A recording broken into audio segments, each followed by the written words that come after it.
بہت شکریہ ڈاکٹر پروین صاحبہ. میری کہانی کا عنوان ہے انتخاب. مختصر سی کہانی ہے. آج یونیورسٹی میں اس کا پہلا دن تھا.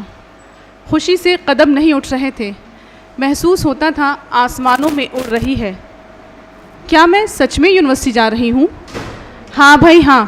اس کی روح نے مسکرا کر سرگوشی کی. لکھنؤ یونیورسٹی، میرے خوابوں کی تعبیر. اف اللہ، کیسے کیسے خواب دیکھے ہیں. آج ابا بھی اور اماں بھی کتنے خوش ہیں. کیوں نہ ہو، انہوں نے ہمیشہ اپنی بیٹیوں کی ترقی کا خواب دیکھا. کبھی بیٹا بیٹی میں فرق ہی نہیں کیا. انہی سب سوچوں میں غرق وہ یونیورسٹی میں داخل ہوئی. گویا ارمانوں کو پنکھ لگ گئے. خود اعتمادی، خوبصورتی، ذہانت اسے خدا نے ودیعت کی تھی. یونیورسٹی کے شعبہ اردو میں اس کی آمد نے گویا رنگ بھر دیے.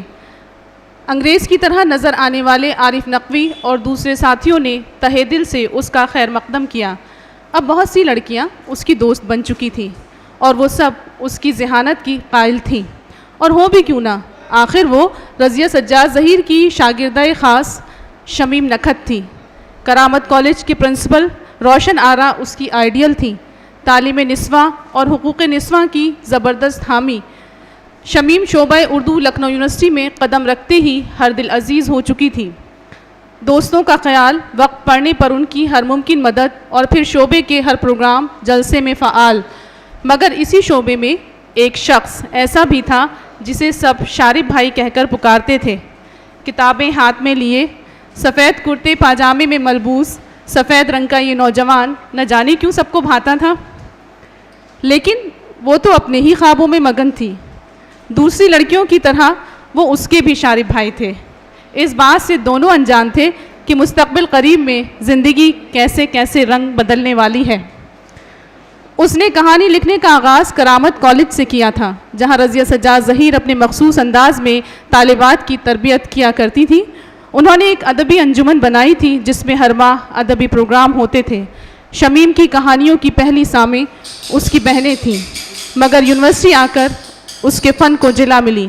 اب ایک ایسے گروپ میں اس کی انٹری ہو چکی تھی جس کی زندگی ہی ادب تھا. ہر وقت ادبی بحث و مباحثے، نئی نئی کتابیں پڑھی جا رہی ہیں، ان پر مذاکرے ہو رہے ہیں. ہر طالب علم ادب کا شیدائی، کوئی افسانہ نگار، کوئی شاعر، کوئی نقاد.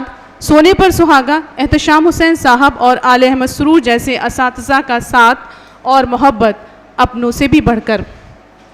یہ سب کچھ تھا، مگر شارب کی شخصیت ان سب میں کچھ الگ نمایاں تھی. حالانکہ شمیم نکھت کی ان سے صرف اتنی بات ہوتی کہ اگر کسی ادبی کام میں کچھ مدد کی ضرورت ہوئی یا پھر کہانی کسی میگزین میں چھپنے بھیجنی ہو، شارب رضولوی مدد کرتے. لیکن یہ بات وہ بھی سمجھ چکے تھے کہ شمیم کوئی عام لڑکی نہیں ہے. کہیں نہ کہیں بڑی بڑی آنکھوں، لمبے بالوں اور پرکشش شخصیت والی شمیم کی خوشبو انہیں اپنے حصار میں لے رہی تھی. حالانکہ ابھی تک وہ یہ اندازہ نہیں کر سکتے تھے کہ یہ کیسا رشتہ ہے. شمیم کا ایم اے مکمل ہوا. تمام ساتھی دل میں نئے نئے ارمان اور آنکھوں میں خواب بسائے رخصت ہونے لگے. دل سے عزیز عارف نقوی جرمنی چل دیے. مشہور و معروف آرٹسٹ مسلح احمد، عابد سہیل، شارب رضولوی اور شمیم اکثر ایک دوسرے سے ادبی محفلوں میں ٹکرا جاتے، مگر روزگار کی آزمائش ہر ایک کو درپیش. شمیم نے اس دوران پی ایچ ڈی میں داخلہ لے لیا. قسمت پھر شارب اور شمیم دونوں کو ساتھ لے آئی. دونوں کے نگراں پروفیسر احتشام حسین، علم کی مورت، مخلص، ہمدرد. اکثر ذہن میں سوال آتا ہے کہ کیا یہ ساری خوبیاں ان کے یہاں احتشام حسین سے آئی ہیں؟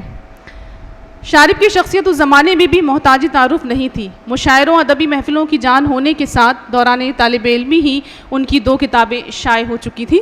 بہت جلد دیال سنگھ کالج دہلی یونیورسٹی میں ان کا تقرر ہو گیا اور شمیم لکھنؤ میں اپنی پی ایچ ڈی میں مصروف ہو گئی. حالانکہ تحقیقی مقالے کے سلسلے میں جب بھی دہلی جانا ہوتا یا قمر رئیس سے ملنا ہوتا، اس گروپ سے شمیم کی ملاقات ضرور ہوتی، جس میں اب مسلح احمد، شارب رضولوی اور عارف نقوی شامل تھے. قدرت اپنے خزانوں میں کیسی کیسی نعمتیں چھپائے ہے، انسان سمجھ ہی نہیں سکتا. شارب کا لکھنؤ سے دلی جانا، جہاں لکھنؤ کی ادبی محفلوں کا خسارہ تھا، وہیں شمیم کی ذاتی زندگی سے ایک ایسے انسان کا جانا تھا جس کے اخلاص کی قائل صرف وہی نہیں تھی بلکہ اس کے والدین اور بہنیں بھی تھیں. ابھی لکھنؤ شارب کی جدائی ہی نہیں سہ پا رہا تھا کہ شمیم کا تقرر بھی دہلی یونیورسٹی کے شعبہ اردو میں ہو گیا۔ شعبہ اردو کے فعال صدر خواجہ احمد فاروقی ہیرے کو پرکھنے کے ہنر سے واقف تھے۔ شمیم کی تقرری نے شعبے کی ادبی فضا کو مزید بہتر کیا، بہت سے نئے کورسز شروع کیے گئے اور اس طرح وقت کا کارواں چلتا رہا۔ اب شمیم افسانہ نگار ہونے کے ساتھ دلی یونیورسٹی میں لیکچرر، ریڈیو، میگزین، اخبارات سب سے منسلک تھی۔ اس کی ریڈیو ٹاک نے ریڈیو اردو سننے والوں کو دیوانہ بنا دیا تھا۔ سب کچھ تھا مگر زندگی کا خالی پن ابھی تک بھرا نہیں تھا، کچھ کمی تھی۔ ادھر شارب بھی انجمن لکھنؤ سے دور تنہائیوں کا شکار۔ ایسے میں پھر قسمت نے کروٹیں لینا شروع کی اور شمیم و شارب کی نزدیکیاں بڑھنے لگیں۔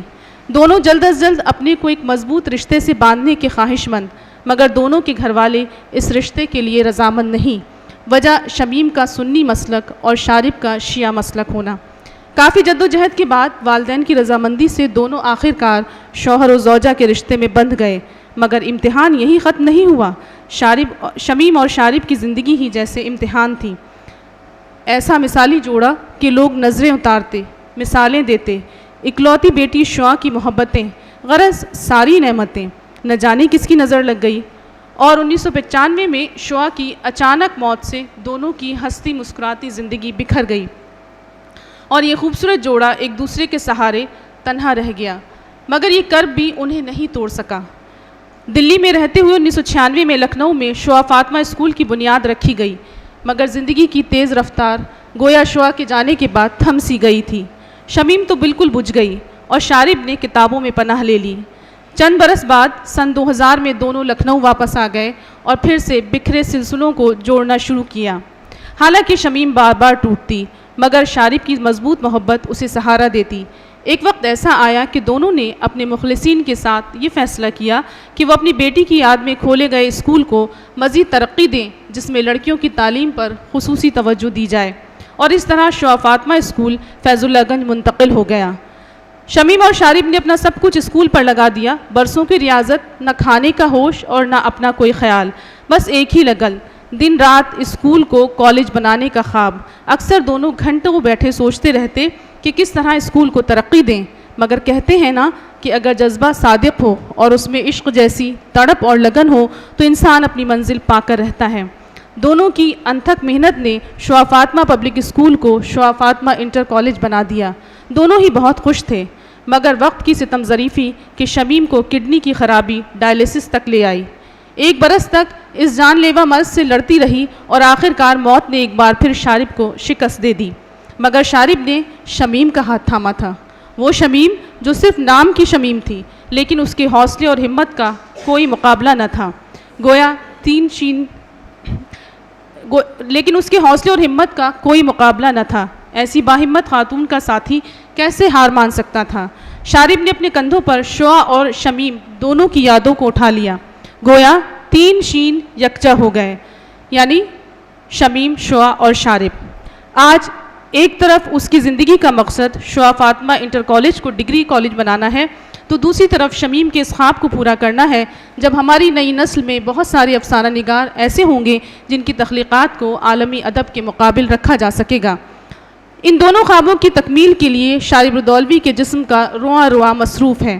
شارب رودولوی کی اس بلند حوصلگی پر شمیم کی روح نازا ہے، دور آسمانوں سے اس کی صدا آ رہی ہے، شارب آپ نے تو کمال کر دیا۔